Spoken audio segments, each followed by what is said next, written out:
Hi, I'm Brian Buck with CTV Sports. We've got Nick Baker with KCSU and Ray McGowan as well. And I'm Sydney Wicker with CTV Sports as well, and we have Luke Zahlmann with the Collegian and Eddie Herz with the Collegian as well. Our first question we're going to pose to these guys is, what kind of game do we expect? Everybody was surprised by the outcome of the CSU-Hawaii game last week. Guys, what do you expect tonight? I'm expecting a high-scoring game, personally. I mean, I don't really think either defense has the capability to shut down the opposing offense. We saw what CSU's offense could have done last week.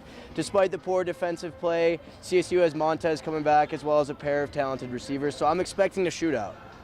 I can definitely agree with you there.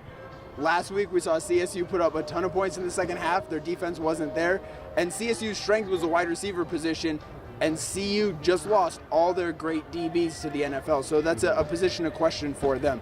The rest of you guys, what do you think? Just like you said, it's going to be a very offensive game, especially through the air. With the loss of Phillip Lindsay on one side and Dalen Dawkins on the other, the rush attack was weak in week 0 for CSU, so I expect this to be almost 100% through the air. Awuzie 2 years ago and last year Oliver, they're CU's out of corners at this point, so CSU's going to have their way through the air, but their defense just has to keep up today. I think it's going to be a high-scoring first half. If you watch back at the Hawaii game, CSU's defense was, of course, obliterated in the first half, but during the second half, somehow shapened up and was able to hold Hawaii to a couple points to even have CSU try to make a comeback. I think it all depends on the adjustments made really at halftime. It could be a high-scoring game, but from how CSU really played out last week and had those adjustments, it could really turn into a struggle during the second half. So it's like the first half high-scoring game, but second half see a real battle on the defensive end. I really like what you said there with a high-scoring game. I think both of these offenses have the ability to score really high, and also like what you really said, I don't think the defense is going to be able to bring it from either sides of the ball. But who are you guys as players that you're picking today to see as a key element in today's game? Yeah, Nick, I couldn't agree with you more that it's going to be more of a battle throughout the air. I mean, if you look at CSU, yes, you have Izzy Matthews, a good returning back, but without Marvin Kinsey and Rashad Body, they're going to be hesitant to rely on the run game. Then look at the wide receiving core. You have Olabisi Johnson and Preston Williams, each 2 touchdowns last week, over 150 yards receiving. Warren Jackson wasn't too shabby either with about 70 yards receiving. In the words of Olabisi Johnson, the DBs over there should be a little worried, so completely agree there. I got to agree with you as well, Yeah. Eddie. Last week we saw Hawaii struggle to contain CSU even when they knew they were going to throw. They have 3 receivers where you want to double cover them all, and there's no way you can do that. Like Nick, you said, everybody lost their running backs last year.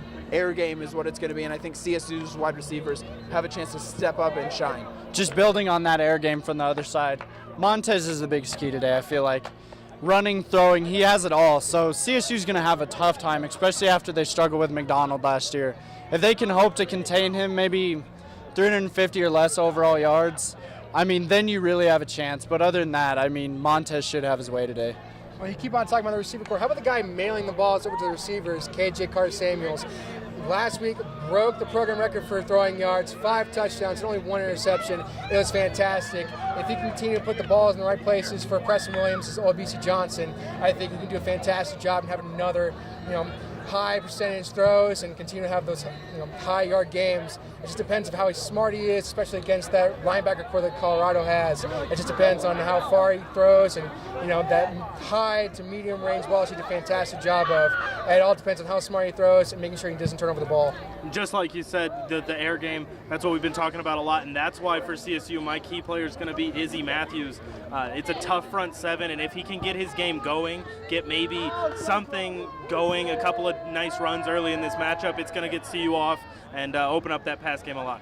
I like what you said there about Izzy Matthews. I think we could see a lot from him this season especially. We didn't really see a lot of him in the first game, but I think he has a lot more potential to come for the rest of the season. And I also really like what you said about KJ Carter-Samuels, because I think he's going to come in today and surprise a lot of people, especially how he surprised everybody against Hawaii. Yeah, that's been us for the pregame show here from Mile High Stadium in Denver. I'm Brian Buck signing off for the rest of these guys, and Sydney Wicker, of course.